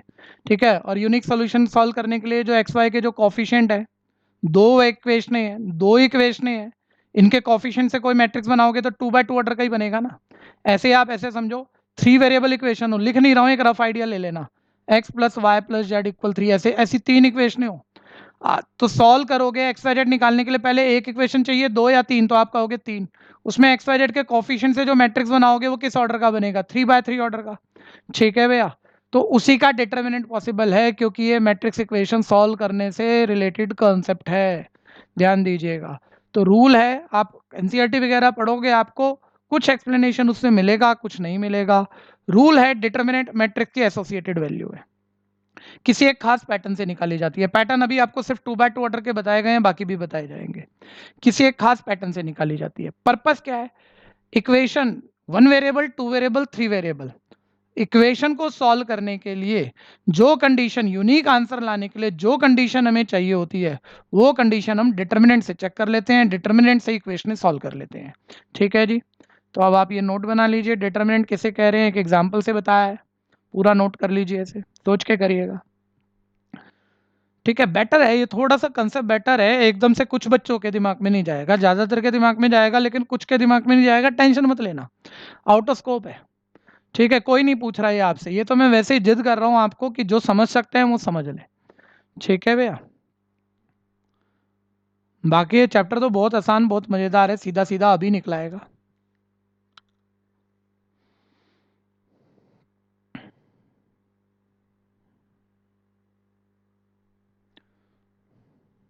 पॉज कर लेना भैया जिसका नहीं हुआ हो अभी तक, मैं आगे बढ़ा लूँ बात। तो ये तो मैंने थोड़ा सा थियोटिकल क्लियर करने की कोशिश की, डिटर्मिनेंट कहते किसे हैं, लेकिन अभी आप ध्यान से सुनना, ध्यान से सुनना। तो डिटर्मिनेंट, ये जो डिटर्मिनेंट है आपका, इसका मीनिंग क्या हुआ? ठीक है भैया, अ नंबर और value associated to a matrix, और वर्ड बेटर होगा to a square matrix. Square matrix का ही डिटर्मिनेंट पॉसिबल है, इज कॉल्ड डिटर्मिनेंट। देखिए डेफिनेशन सब कुछ नहीं बता रही बच्चों, डेफिनेशन सब कुछ नहीं बता रही है, सब कुछ अभी सीखना है। यहां तो देखो हमने हवा में बात छोड़ दी आपके लिए, हमने बोला कोई नंबर, कोई वैल्यू कैसे आएगी क्या पता, कोई वैल्यू जो कि एसोसिएट करेगी एक मैट्रिक्स को, मैट्रिक्स की रिप्रेजेंटिंग वैल्यू होगी, उसको डिटर्मिनेंट कहते हैं। निकालते कैसे? 2x2 ऑर्डर में एक रफ आइडिया दिया था, डायगोनल की मल्टीप्लाई माइनस ऑफ डायगोनल की मल्टीप्लाई। ठीक है जी, अभी 3x3 ऑर्डर का भी डिटर्मिनेंट हो सकता है, 4x4 ऑर्डर का भी हो सकता है, 1x1 का भी हो सकता है। सबकी वैल्यू कैसे निकालेंगे अभी बताने जा रहा हूँ। डिटर्मिनेंट मोटे तौर पे क्लियर है, मैट्रिक्स की एसोसिएटेड वैल्यू को, उसका कोई रिप्रेजेंटिंग सिंगल नंबर है जो कि एक खास पैटर्न से निकाला जाएगा, उसे मैट्रिक्स का डिटर्मिनेंट कहते हैं। ठीक है जी, अब ध्यान देना, यहाँ पॉइंट लिखने के लिए क्या है कि स्क्वायर मैट्रिक्स का ही डिटर्मिनेंट पॉसिबल है। डिटर्मिनेंट को dt शॉर्ट लिख सकते हो, डेट बोल सकते हो। Determinant of square matrix is possible, square matrix का ही डिटर्मिनेंट पॉसिबल होता है। ठीक है भैया, ये ध्यान दीजिएगा। फिर अब एक बड़ी बात आ रही है, सब ध्यान दो, सब ध्यान दो, कि किसी मैट्रिक्स, मान लीजिए एक मैट्रिक्स है, इफ ए इज मैट्रिक्स, तो उसके डिटर्मिनेंट को किस सिंबल से लिखते हैं? Then determinant of A is represented by determinant. ये साइन को अब हम डिटर्मिनेंट पढ़ रहे हैं, इसे मॉड मत पढ़ देना, वो गलत हो जाएगा। बच्चा बोलेगा फिर सर ये तो मॉड के लिए भी यूज होता है और मैथ्स में यूज होता है, और अभी 12th में भी मॉड भी यूज होगा, डिटर्मिनेंट भी यूज होगा, दोनों के लिए सिंबल तो सेम है, तो हम कंफ्यूज नहीं हो जाएंगे। नहीं, इसमें फर्क ये होता है, अगर एक नंबर है 3, एक नंबर है, ध्यान देना, तो ये मॉडुलस ऑफ नंबर है, ये एब्सोल्यूट वैल्यू ऑफ नंबर है, ये मॉड है। अब लेकिन अगर एक मैट्रिक्स है, ठीक है, नंबरों से ही लिख देता हूँ, 1 2 3 4, एक मैट्रिक्स है, ध्यान देना। तो अब जब मैट्रिक्स के बाहर आप ये वाला सिंबल डालते हो तो ये मॉड नहीं है, डिटर्मिनेंट का काम करता है। तो मैंने देखो ये वर्ड की इंपॉर्टेंस है, अगर ये मैट्रिक्स है तो डिटर्मिनेंट ऑफ ए रिप्रेजेंट किया जाता है बाय, इसे मॉड नहीं पढ़ते, डिटर्मिनेंट ऑफ ए पढ़ते हैं। ये ध्यान दीजिएगा, ये पूरा नोट बना लीजिए समझ के आप फटाफट से। बहुत ज्यादा इंटरेस्टिंग है ये, मैट्रिक्स से भी ज्यादा इंटरेस्टिंग चैप्टर है। ठीक है जी, बस लगे रहिएगा, जो कह रहा हूँ सुनते रहना, सोचते रहना, नोट्स बनाना, प्रैक्टिस करते करते अभी 1 या 2 क्लास में मजा आना शुरू हो जाएगा आप सभी को इसमें।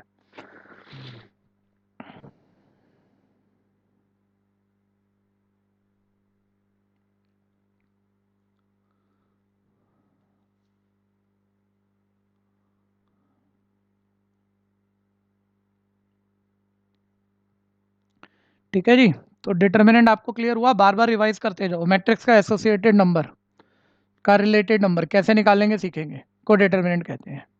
ठीक है जी, ए मैट्रिक्स है तो उसके डिटर्मिनेंट को मॉड नहीं पढ़ते हैं इसे। ठीक है जी, 2 बार ये जो टाइप मैंने डाले हैं, इसे डिटर्मिनेंट ऑफ ए, ये इस तरह से लिखने का तरीका है। ठीक है जी, आगे बढ़ते हैं, अभी ध्यान से देखते रहना।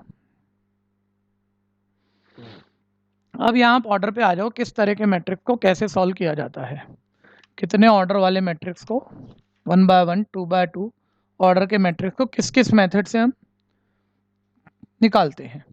ठीक, तो ध्यान से देखते रहना। हाँ जी, तो पहले हम ले लेते हैं 1 बाय 1 ऑर्डर का एक मैट्रिक्स है, ए मैट्रिक्स 1 बाय 1 ऑर्डर का मैट्रिक्स है कुछ भी, तो इसका डिटर्मिनेंट क्या, ये मैट्रिक्स है, ध्यान देना, सिंबल का ध्यान देना। तो इसका डिटर्मिनेंट क्या, मैट्रिक्स के डिटर्मिनेंट को तो मैं डिटर्मिनेंट वाले सिंबल से दिखाऊंगा। ठीक है, सेम वही होता है 1 बाय 1 ऑर्डर में, जो वो एक एलिमेंट है वही उसका डिटर्मिनेंट है, इसमें और कुछ करने के लिए है नहीं। सेकेंड पार्ट ध्यान देना, 2 by 2 order, 2 by 2 order matrix का आपको डिटर्मिनेंट निकालना है। मैट्रिक्स मैं आपको दे देता हूं 3 4 5 6, अभी मैट्रिक्स लिखा है ध्यान देना, मैं कह रहा हूँ इसका निकालना डिटर्मिनेंट है, कैसे निकालोगे? एग्जाम्पल से बता रहा हूँ। डायगनल की मल्टीप्लाई माइनस ऑफ डायगनल की मल्टीप्लाई, डायगनल की मल्टीप्लाई माइनस ऑफ डायगनल की मल्टीप्लाई, 3 6 18 माइनस ऑफ डायगनल की मल्टीप्लाई 20, ये आ गया -2। 2 बाय 2 ऑर्डर का डिटर्मिनेंट क्लियर था ये आपको? 3 4 5 6 2 बाय 2 ऑर्डर का डिटर्मिनेंट निकालना और डायगनल की मल्टीप्लाई माइनस ऑफ डायगनल की मल्टीप्लाई।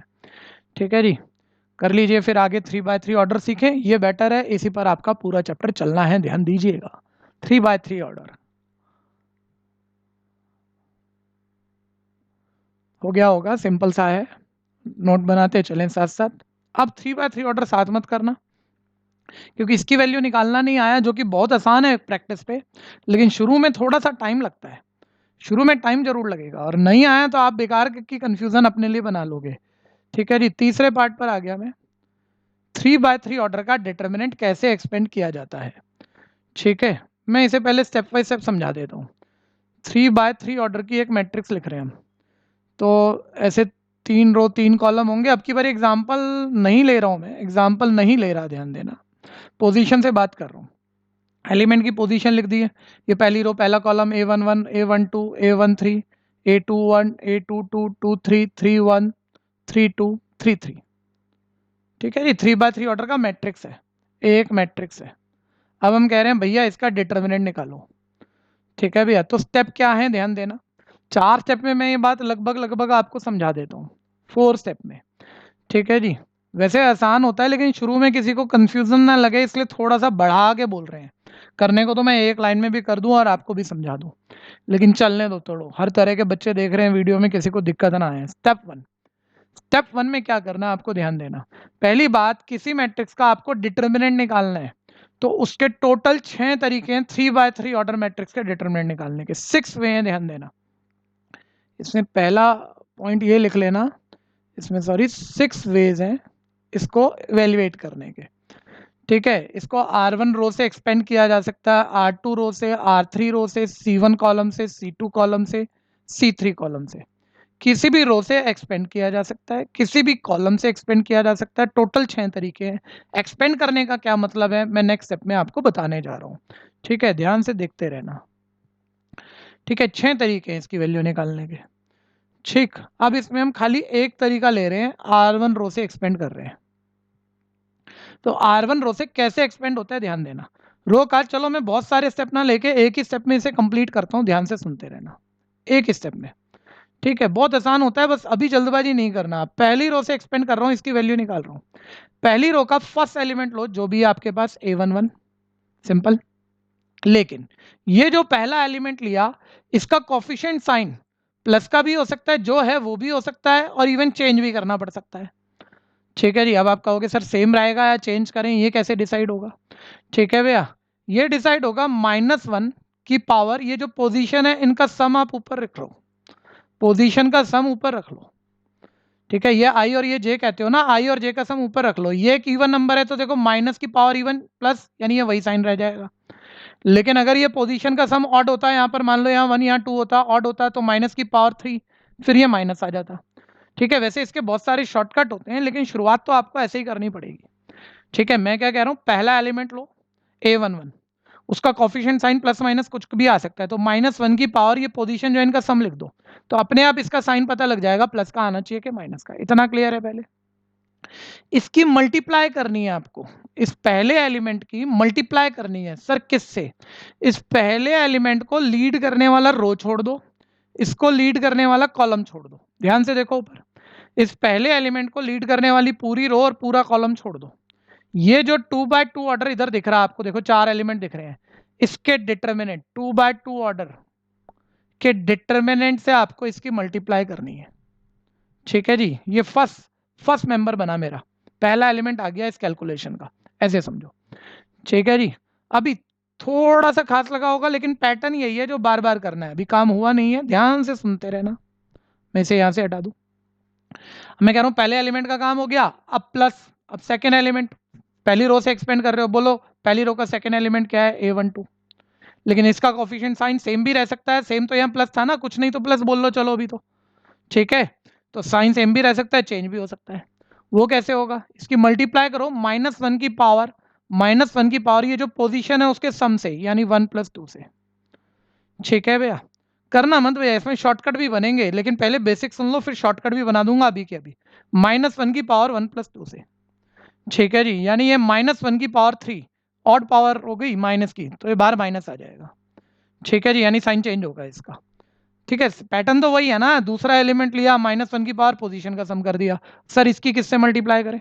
इसकी मल्टीप्लाई आपको करनी है, ध्यान से देखते रहिएगा। हाँ जी, इसकी मल्टीप्लाई करनी है। अभी ये जो एलिमेंट आपने पकड़ा हुआ है, इसको लीड करने वाली पूरी रो छोड़ दो, इसको लीड करने वाला है पूरा कॉलम छोड़ दो, ये रो और ये कॉलम आप छोड़ दो यहां से। तो ये इधर 4 एलिमेंट बच गए, ध्यान से देखो, ये वाले 4 एलिमेंट बच गए आपके। इनका डिटर्मिनेंट दो, A21 A31 A23 A33 से मल्टीप्लाई कर दो। ठीक है जी, भाई जो एलिमेंट लिया बस उसको लीड करने वाली पूरी रो छोड़नी है, उसको लीड करने वाला पूरा कॉलम छोड़ना है।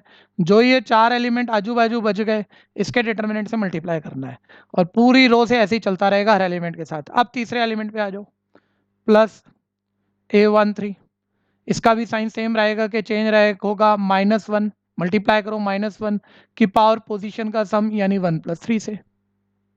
और अब इसकी मल्टीप्लाई करो, इसको लीड करने वाला, फिर ध्यान देना, एक बारी और सुन लो, आखिरी काम है बस। इसको लीड करने वाला रो छोड़ो, इसको लीड करने वाला कॉलम छोड़ो। ठीक है जी, तो ये इधर ये 4 एलिमेंट बच गए, इसके डिटर्मिनेंट से मल्टीप्लाई करना है। 2/2 ऑर्डर इस मैट्रिक्स के डिटर्मिनेंट से मल्टीप्लाई करना है, A21 A22 A31 A32। ठीक है भैया, ये पूरा सॉल्व हो जाएगा। और ये पहली बार ही सुनने में लगता है थोड़ा बेटर है, साइन वाइन पता नहीं क्या क्या देखना है, कुछ भी नहीं होता किसी भी बच्चे के लिए, हर तरह का बच्चा इसे आराम से करता है। सुनते जाओ, जैसे कह रहा हूँ लिखते जाओ, अपने आप आ जाएगा, अपने आप बोल दोगे, सारे के सारे बोल दोगे, सर आसान है। ये 2/2 ऑर्डर का जहाँ जहाँ डिटर्मिनेंट निकालना है, डिटर्मिनेंट के लिए सिंबल यही यूज़ होगा। जो बच्चे नोट बनाएंगे मैट्रिक्स की साइन मत डाल देना, गलत हो जाएगा। ये 2/2 ऑर्डर का डिटर्मिनेंट जब इवेल्युएट करना हो, मैं इसे आगे नहीं लिखूंगा, ये सिर्फ प्रॉपर्टी बता दी, बस ये सारी कैलकुलेशंस हो जाएंगी, जो कि बहुत आसान होती है। पहली लाइन में हम आंसर ही लिख देते हैं, भैया इतना कुछ कौन करता है।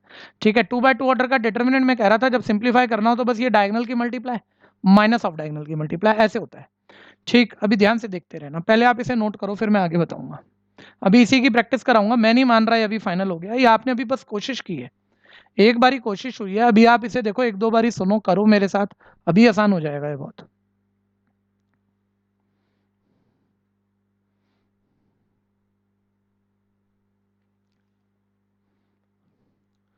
क्लास की जो बात हमारी चल रही थी, तो अब क्लास में देखिए बैचेस हमारे लगभग लगभग सेट हो गए हैं। ज़्यादा बच्चों से हमने कह दिया था कि मैसेज भेज दें वो लोग, तो मैसेज आप लोगों ने ज़्यादा ने भेज दिए, कोई रह गया हो तो अब भी भेज दीजिएगा। ठीक है जी, जो बच्चे संदीप भैया से पढ़ते थे वो संदीप भैया के पास मैसेज भेज दें, जो मेरे से पढ़ते थे वो मेरे पास मैसेज भेज दें। ठीक, और फिर एक दो दिन में हम वो क्लासेस बिल्कुल एक प्राइवेट पोर्टल पे शुरू करने जा रहे हैं, तो जहाँ आप सब बैच में पढ़ पाएंगे, वहाँ सब आप मेरे से क्वारी कर सकते हो, बोल के क्वारी कर सकते हो, इमीडिएट आंसर आ जाएगा आपके पास, वो सब फैसिलिटी मिलेगी आपको। प्रॉपर बैच हमारा शुरू हो जाएगा।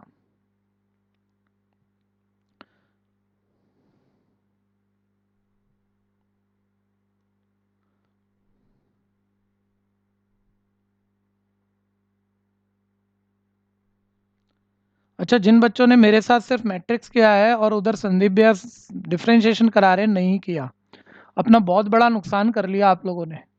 जितने टाइम में आपके 2 चैप्टर होने थे, आपने सिर्फ मेरे साथ एक ही चैप्टर किया है।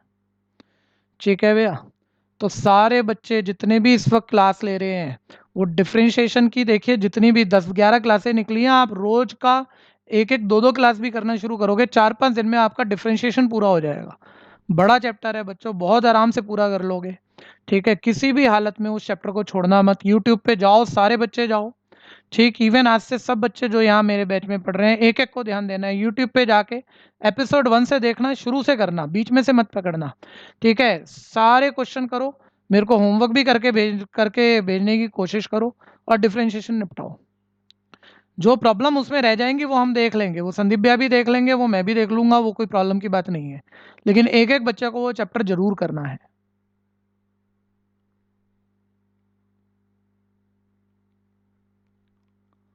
हो गया होगा, सोच के करना इसे बहुत ना, अभी प्रैक्टिस करा रहा हूँ, फाइनल नहीं मान रहे अभी हम, अभी इसकी प्रैक्टिस करा रहा हूँ। अभी मैंने सिर्फ रो 1 से एक्सपेंड किया था और उसी की प्रैक्टिस कर लो पहले, फिर बताएंगे बाकी रो बाकी कॉलम की बात भी चलती रहेंगी। और बहुत बच्चे अभी तो कह रहे हैं सर 3x3 ऑर्डर थोड़ा सा अजीब सा लगा, कॉम्प्लिकेटेड लगा, ऐसे तो सुनने में नहीं होता बिल्कुल भी, मैं बता दूं। नॉर्मली डिटर्मिनेंट के लिए हम साइन यही यूज करते हैं भैया, 1 2 3 होता तो एक मैट्रिक्स का ही डिटर्मिनेंट है, लेकिन मैं ये कह रहा हूं अब आप डिटर्मिनेंट निकालो, ये है ए मैट्रिक्स, ये है उसका डिटर्मिनेंट। अब डिटर्मिनेंट के सिंबल आगे ध्यान देना, राइटिंग पर ध्यान देना बहुत। अब हमने कहा निकालो, ये रो 1 है, ये रो 2 है, रो 3 है, ये कॉलम 1 कॉलम 2 कॉलम 3, जिस मर्जी रो या कॉलम से एक्सपेंड कर दो, पूरी रो के सारे एलिमेंट, पूरे कॉलम के सारे एलिमेंट लेने होंगे, जो पैटर्न बताया वही यूज करना होगा, आंसर 6 तरीकों से सेम आएगा। अभी हम इसे एक्सपेंड कर रहे हैं रो 1 से, रो 1 से एक्सपेंड कर रहे हैं, ध्यान देना, ठीक है। अभी आप एक बारी और देख लो ताकि आपको फाइनल रो एक्सपेंड अलोंग रो 1। तो रो 1 आपकी ये वाली है, ध्यान दो। तो आप पहला एलिमेंट पकड़ो 1, साइन सेम रहेगा या चेंज रहेगा, पोजीशन इसकी देखो क्या होती है 1 1, ठीक है। तो इसकी मल्टीप्लाई करो -1 की पावर पोजीशन के सम से, -1 की पावर 2 इवन पावर है, प्लस रहेगा नहीं, साइन सेम रहेगा, ये क्लियर है। पहला एलिमेंट इंटू -1 की पावर आई प्लस जे, जो पोजीशन है आई जे उसके सम से मल्टीप्लाई। अब इसकी मल्टीप्लाई करनी है। अब ध्यान से देखो, इस रो को लीड करने वाला रो छोड़ो और कॉलम छोड़ो, छोड़ दिया। इधर ये 2x2 ऑर्डर जो दिख रहा है उसके डिटर्मिनेंट से मल्टीप्लाई करनी है। उसका डिटर्मिनेंट या तो आप यूं लिखो 5 6 8 9, और अगले स्टेप में डिटर्मिनेंट निकालो डायगोनल माइनस ऑफ डायगोनल। ये बेवकूफ़ी में काउंट होता है भैया, कि इतना सारा हम लिख रहे हैं 12th क्लास में पढ़ते हुए, ठीक है जी। तो यहाँ तो सीधा ये पहला एलिमेंट आ गया, उसका कोफिशिएंट साइन चेंज होगा नहीं होगा, कंडीशन आ गई इसके इनटू ये रो कॉलम हमने छोड़ दिए। ये 2x2 ऑर्डर का जो डिटर्मिनेंट ही लिखना है ना, और 2x2 ऑर्डर का डिटर्मिनेंट कैसे निकलता है, डायगोनल की मल्टीप्लाई 5 9 45 माइनस ऑफ डायगोनल की मल्टीप्लाई 8 6 48 से मल्टीप्लाई हो गया, ये क्लियर है। अब दूसरे एलिमेंट पे आ जाओ, ठीक है जी, प्लस दूसरा एलिमेंट, लेकिन इसका साइन भी सेम रहेगा, चेंज होगा। तो -1 की पावर इस एलिमेंट की जो पोजीशन है उन पोजीशन का सम ऊपर डाल दो। ये देखो पहली रो दूसरे कॉलम का एलिमेंट है 1 2 है, 1 2 का सम 3 होता है, ये पावर पे डाल दो -1 की, तो -1 की ऑड पावर यानी ये माइनस, यानी इसका साइन चेंज होने जा रहा है। आपने ये भी देखा होगा पहले वाले का साइन चेंज नहीं हुआ था, -1 की पावर इवन, दूसरे वाले का चेंज हुआ, तीसरे वाले का फिर नहीं होगा, ठीक है भैया। तो ये भी एक पैटर्न है जिसे हम बार बार चेक नहीं करते, एक दो क्वेश्चन करने के बाद सीधा ही कर देते हैं। खैर अभी आप सुनते रहो, ठीक है। ये दूसरा एलिमेंट लिया था, इनटू साइन के लिए -1 की पावर पोजीशन का सम, इसकी मल्टीप्लाई करनी है। अब दोबारा ध्यान से देखिएगा, इसको लीड करने वाली रो, इस एलिमेंट को लीड करने वाली रो और कॉलम वाले एलिमेंट छोड़ दो, ये 4 एलिमेंट बच गए आपके पास, इनका डिटरमिनेंट निकाल लो। ये 4 दिखने चाहिए, चुटकी बजाओ यहाँ, और ये सब ये पूरे टी वाले टी जैसा दिख रहा है ना, ये सारे मेंबर हट जाए आपके दिमाग में, ये 4 नंबर दिखे ऐसी चुटकी बजाओ। अब देखो इनका डिटरमिनेंट निकाल लो, पहले डायगोनल मल्टीप्लाई करो, 4 9 36 माइनस 4 9 36 माइनस ऑफ डायगोनल 7 6 42। बिल्कुल सिंपल है, प्रैक्टिस 2 4 क्वेश्चन करो, स्पीड भी बहुत आती है इसमें। प्लस तीसरा एलिमेंट लो 3, इसका कॉफिशिएंट साइन सेम रहेगा, चेंज होगा, इनटू -1 की पावर पोजीशन का सम पकड़ लो, इसकी पोजीशन है 1 3 1 3 का सम 4 हो गया, इवन हो गया, यानी ये साइन सेम रहेगा, -1 की इवन पावर तो प्लस ही हो जाएगा ना 3। अब इसको लीड करने वाली रो छोड़ो, इस एलिमेंट को, इस एलिमेंट को लीड करने वाला कॉलम छोड़ो, ये 4 मेंबर बच गए। इनका डिटर्मिनेंट डायगोनल की मल्टीप्लाई इनटू करो डायगोनल की मल्टीप्लाई 32 माइनस ऑफ डायगोनल की मल्टीप्लाई 35। बस इस पूरे को सॉल्व करना है आपको।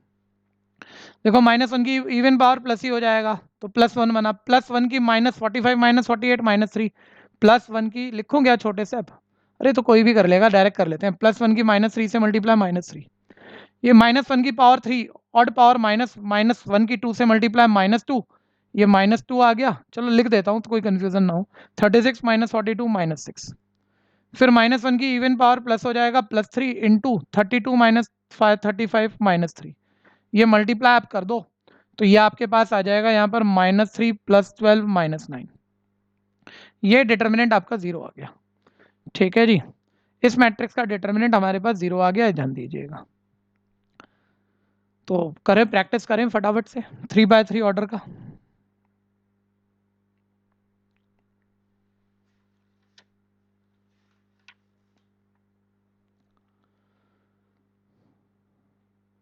हाँ जी, कितनी देर की हो गई क्लास ज़रा बता दो। अच्छा, अभी तो टाइम का पता ही नहीं लगा, 1 घंटा हो गया।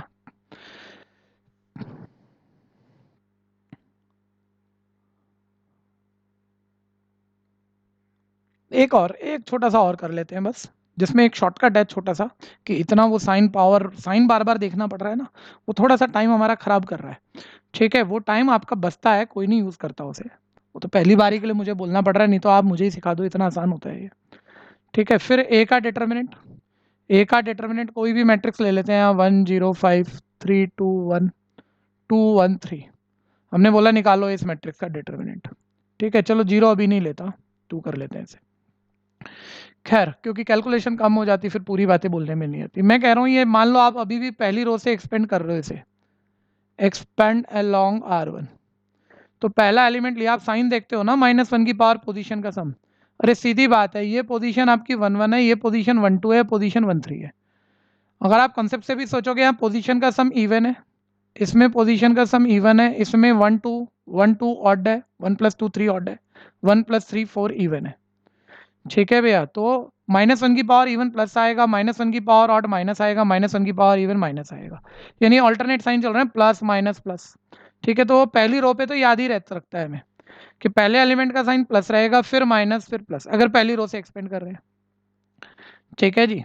किसी अनयूजुअल रो से, सेकंड से, थर्ड से, किसी और कॉलम से जब हम मल्टीप्लाई करते हैं तो थोड़ा सा सोच के पोजीशन का सम इवन और डेफिर कर लेते हैं, वो भी याद हो जाता है, वो भी खास बात नहीं है। लेकिन पहले मैं इतना तो पूरा करूं। ये क्लियर था? ये 1 1 पोजीशन सम इवन, 1 + 1 2 इवन हो जाएगा, ध्यान देना। ये 1 2 सम ऑड, ये 1 3 सम इवन। तो इवन पे -1 की पावर इवन प्लस -1 की पावर ऑड माइनस -1 की पावर इवन प्लस। यानी जब आप इस पहली रो से एक्सपेंड करोगे, इसको प्लस दोगे, इसको माइनस दोगे, इसको प्लस दोगे, ये ध्यान देना। तो अब ऑल्टरनेट लेके चलते हैं, देखो 1। ठीक है, पहले एलिमेंट का साइन प्लस प्लस देंगे। ठीक है, अब इसकी लीड करने वाली रो छोड़ो, कॉलम छोड़ो, ये बच गया 2/2 ऑर्डर। इसका डिटर्मिनेंट निकालो, डायगोनल की मल्टीप्लाई 6 माइनस ऑफ डायगोनल की मल्टीप्लाई 1। ठीक है, फिर सेकंड एलिमेंट, पोजीशन ऑड है 1 2, चाहे माइंड में चेक कर लो, चाहे रटा हुआ यूज कर लो कि प्लस के बाद माइनस आएगा, माइनस। ठीक है, 1 2 ऑड था, -1 की पावर ऑड माइनस आएगा, कैसे भी चेक कर लो। इसको लीड करने वाली ये रो छोड़ो, ये कॉलम छोड़ो, ध्यान दो। तो ये 4 एलिमेंट इधर बच गए। डायगोनल की मल्टीप्लाई 9 माइनस ऑफ डायगोनल की 2 प्लस 5। तीसरा एलिमेंट माइनस के बाद प्लस आएगा, चाहे पोजीशन से चेक कर लो, 1 3 4, 1 3 पोजीशन का सम 4, -1 की पावर 4 प्लस रहेगा, साइन वही रहेगा, +5। इसको लीड करने वाला ये रो कॉलम छोड़ो, ये रो ये कॉलम छोड़ो, तो आपके पास ये 4 एलिमेंट बच गए। इसका डिटरमिनेंट डायगोनल की मल्टीप्लाई माइनस ऑफ डायगोनल की मल्टीप्लाई, सिंपलीफाई कर दो। 6 - 5 5 1 5, 9 - 2 7 7 की -2 से मल्टीप्लाई -14, 3 - 4 -1 की 5 से मल्टीप्लाई -5 5 -5 ये कट हो गया, आंसर आ गया -14। मॉडुलस नहीं निकाला है आपने, ध्यान देना। डिटर्मिनेंट है, प्लस माइनस कुछ भी आ सकता है, प्लस में माइनस में जीरो कुछ भी आ सकता है, मॉडुलस नहीं निकाला है। ठीक है जी, कर लीजिए। आज की क्लास यहीं रोकेंगे, यहाँ तक की प्रैक्टिस रखिएगा। ठीक है जी। और फिर कह दूं, जिन्होंने बैच में अभी तक ज्वाइन नहीं किया है, चाहे संदीप भैया के बैच वाले बच्चे या मेरे पास वाले बच्चे, ठीक है भैया, आप भैया को मैसेज भेजो, मेरे को मैसेज भेजो, जिस जिस बैच में आपको एडमिशन मिलना है। ठीक, और बैच में आप प्रॉपर पढ़ पाएंगे, कुछ नहीं हो पाएगी, पोर्टल ऐसा है हमारा, बहुत कुछ हो पाएगा उसमें। ठीक, खैर, थैंक यू।